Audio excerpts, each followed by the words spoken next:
I fixed my hair gray so that I would be more distinguished. I figured then you won't notice the mark of the beast on my forehead.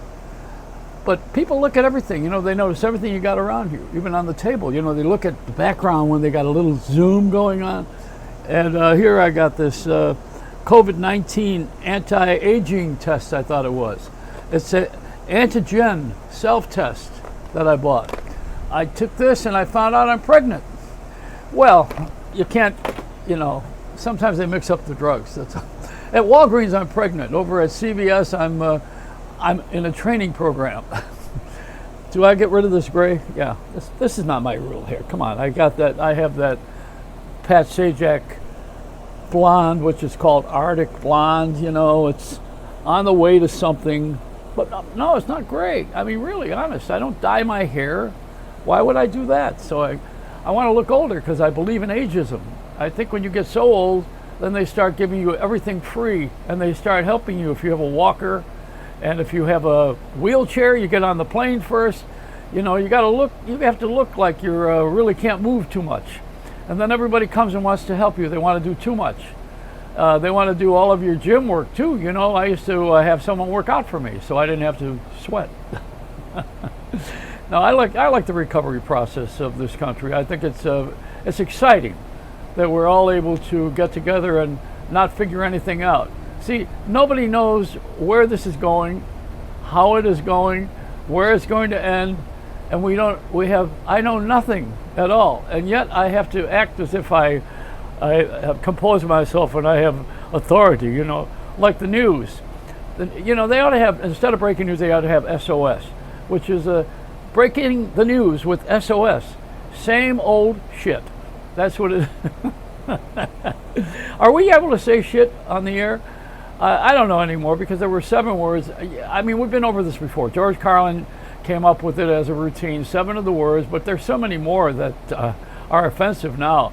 I mean, we must have 40 words that are going to offend somebody. It used to be just 7 of them, and you know what they all are. They're usually sexual words. And commands, like go F yourself, that's a command. It's not necessarily sexual. There's other things that are non-sexual, but I can't say them. You're not supposed to say any of those words. You can't say tit. You're not supposed to say anything like that. And if you do that, then you have to start talking about cock, and you don't want to do any of this stuff. If you bring these words into play, then the FCC will come along and they will censor you. Of course, those guys never use that language. When they get caught, they have to resign usually. See, the governor of New York is now a woman, and she is going to change everything. And I'm thinking, well, she's not going to go and touch anybody's penis. I don't think. Well, maybe she will. She may be one of those. I don't know. But I think that somewhere we have to realize that we have a woman in charge, and she's going to have good manners. The governor before was probably put out of there because he was too popular. They get rid of, when you're too famous, you got to go. You know that, right? And speaking of that, the radio and the television industry being in such trouble, they're all in denial, and that's not a river. They sit there and pretend that everything's just lovely and wonderful, but they jam 400 commercials in a 5-minute space. I've never seen anything like it. It's like when we did in college, when we stuffed people in a phone booth. This is how they do it on television. They put all these people in a commercial. How do you have all these commercials? The other night I was watching a newscast, and I don't know whether to shit or go blind, So I decided to go blind. I turned the TV off. There's no way that I could possibly be interested in a half hour of news with 15 minutes of it being commercials. No way. I mean, and I've been in the business all my life. I wouldn't do that to my public when I was on the air. I would never play that many commercials. I go to management and tell them to stuff it. See, they wanted to shorten the records. So at one time, I edited them down. I took the records down. Jay Sorensen and I did this on our radio station. We did this. We took the 45 RPMs that were about 2.5 minutes long, and we made them a minute long. I called them mini spins. And then what else did we do? We did something else that was, we sped up the turntable so that it'd go faster. So when you're listening to the twist, like Chubby Checker, you're doing another dance. Yeah, we had a different kind of a world back then. You know, we tried to fool people with cleverness. Now they're just blatant about it. You know, they're all blatant homosexuals. Every one of them. They come out and they do this thing, this dance. I don't know how we have let all this go by and still complain only about sexual acting out and some of the words I just used. See, the words I just used are the ones that we don't want to have on television and radio, but they're the ones that best express what these people have done and are doing. The government, for instance, is guiltier of the Congress and the Senate has screwed more people than Bill Cosby. they have drugged more people to screw them than Bill Cosby. Now, can you imagine me saying that on the late news? Here's the CBS News with Joey Reynolds, you know.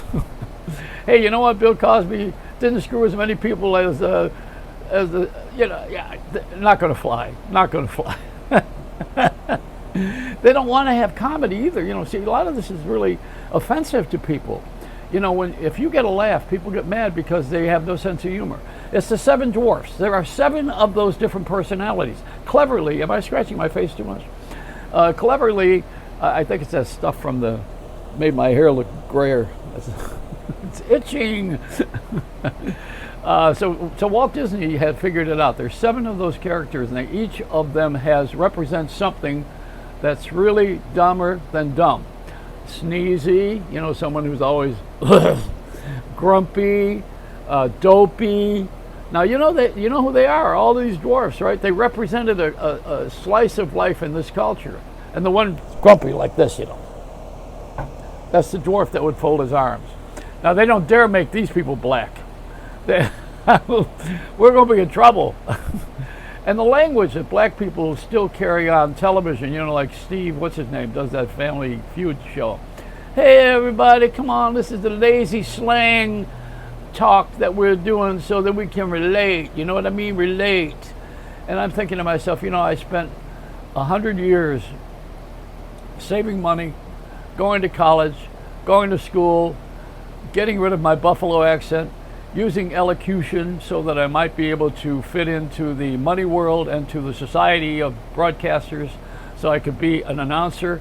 And all of a sudden this guy comes on TV and says, hey, everybody. And then you got that other one, that other moron that says, this is what I do. But, you know, that's an imitation of Nipsey Russell, whom I happen to love, incidentally. He passed away. He used to rhyme everything. Remember him? But, you know, this culture that we have now that we're adopting so that we could have inclusion, it's like full of crap. You know, I mean, the fact of the matter is that people are going to be people anyway, and you should just hire people because of what they do, what they know, what we can learn from them, how we can have fun with them. That's how you hire people. You don't hire them because there's a certain amount of black people. I remember that guy during the, what did they call that when you have to hire a certain amount of color and Mexicans and ethnic persuasion. You know, I don't even know what to call it. But when the human resources, they had to have a certain amount of non-whites that you hire. That's what it was, non-Caucasian. And I remember the president of General Electric had says, how many we have? And he said, we have 35,000. And he said, how many we're required to have? He says, only 30,000. He said, so fire 5,000. You know, now that's a joke. It's not serious, and it didn't really happen. It's only a gag. But see, you can't do that anymore. Because if you tell something, it's offensive. Everything's offensive. Everybody's offended. I got offended at one of my dreams this morning. I bitch slapped myself awake. You know, I said, hey, I don't want that. The good thing about dreams is that you wake up and pee. Is that another word you can't use? Piss. Yeah, I've used every single word except the C word. Now, there's a C word that you can't use that's the most offensive of all those 7 words, the C word. And it's used commonly about men describing women. It's can't. I can't do that. All right, it's enough. You've had enough of my lessons today. Come back for more of this if I'm still allowed. You know, I'm going to face the book, face the nation, face the book.